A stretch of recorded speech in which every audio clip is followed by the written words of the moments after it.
just whizzing back a little bit, how did Jack McDuff hear about you?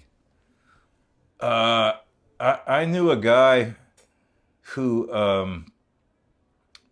actually drove a taxi in New York, who was a West Indian guy who was a guitar player, and he had heard Jack McDuff was looking for a guitar player. Wow. And he got his number and gave it to me, so I just called Jack McDuff up. So, That was it?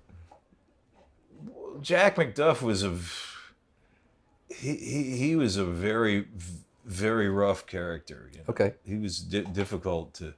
He would yell and scream at you on the bandstand. Right. And he had a lot of music too. He had lots of charts written out, which most organ groups don't have. Right. But he had a lot of arrangements, and it was difficult. You know, he was. But you learn something from everyone. Yeah, sure. And I did make, after I played with him, I actually made a record with him about 3 or 4 years after that. That was called Another Real Good Real good one. It had the woman, the real sexy woman on the cover with the thigh high boots, smoking a cigarette off off the cigarette holder, and yeah, that was that one, and I remember doing that recording session, which was at Rudy Van Gelder's. Right, amazing. And Rudy Van Gelder was another really difficult character, truth be told. But between, you know, I mean, McDuff was yelling at me, and Rudy was yelling at me, and I remember my hands were shaking when I was playing, and when we finally got out of the session, the drummer Cecil Brooks III and I went out together, and I said, Cecil, it's kind of like coming up from the depths of hell, isn't it? And he said, yeah, it is. You're right. But it sounds better than I thought it did. So, what was going? Why were they shouting? Why was Rudy shouting? Rudy was sort of. He was.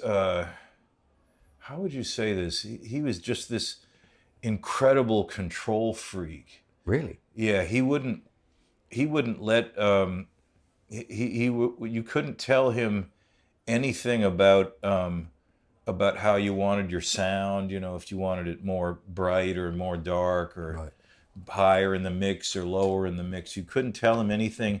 If you'd said anything to him, he would just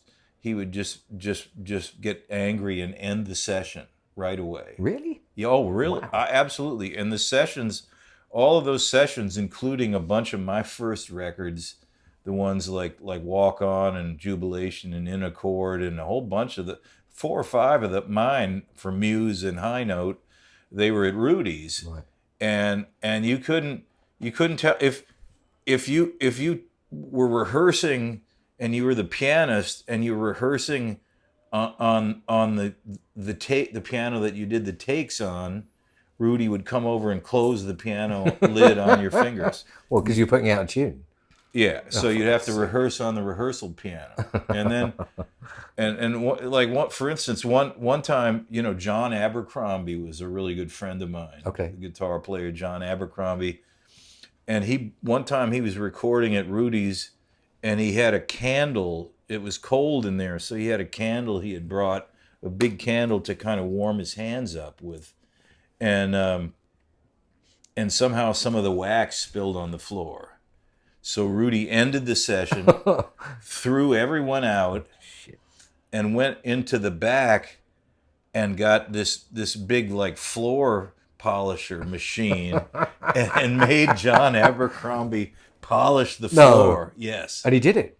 He had to. Yeah, he did it. He did it. So like the first time I recorded there, it was with Etta Jones. Etta Jones, the singer, who's a really good friend of mine. You did quite a lot with her, didn't you? Pardon? You did quite a lot. Yeah, I played with her a lot and did some records with her. But I arrived at the session and Rudy, I was first, and Rudy comes in and he goes, "Come with me." and I go into this back room where there's all this equipment, and I think he's going to show me like the amp that Wes used or the mic that Miles Davis, played into or something like that, So he gestures over to this electric piano stand, and he goes, "See that?" And I said, "Yeah." He goes, "Pick it up." So I picked it up, and he goes, "Follow me."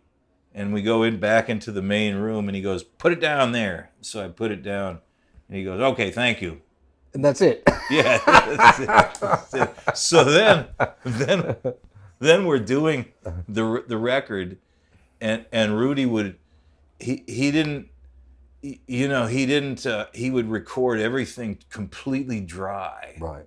You had to record the guitar completely dry, and then he would put reverb on the whole mix, just this gigantic wash, like of reverb on the whole thing. One of those great big reverb units. I guess, but it was on the whole thing. You couldn't, and at the time, in a regular studio, you could tell the engineer, "I'd like some reverb in the headphones, so you don't have to record it," and they could do it for you. Yeah. But you couldn't. Rudy wouldn't do it, and you couldn't ask him because he'd end the session and throw you out. So anyway, so we're doing this take, which is like a slow blues. I'm supposed to play a solo, kind of like B.B. King style solo or something, and I said, "Rudy, Mr. Van Gelder, could I just have some reverb on the headphones, just on the cans, just so I can," because the notes were I'm bending notes, and it's just going, it's just dry. So he said, so he opens the mic to all of the cats in the studio, all of these, much older, much more experienced musicians than I am. And he goes, "Did you hear that, everybody? The guitar player wants some reverb in the headphones, and it's going to fuck everything up. But if y'all are all right with it, I'll do it. Is everybody okay with it?" And they said, "Yeah, Rudy, it's okay." So he puts it, boom, he puts it on like over everything, and we do the take, and it comes out fine.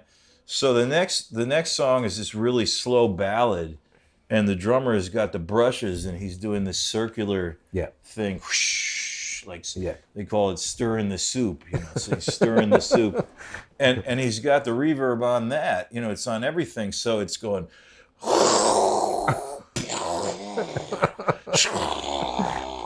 like that, and so we're trying, it's not working, obviously.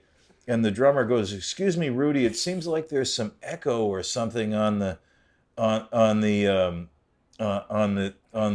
snare drum.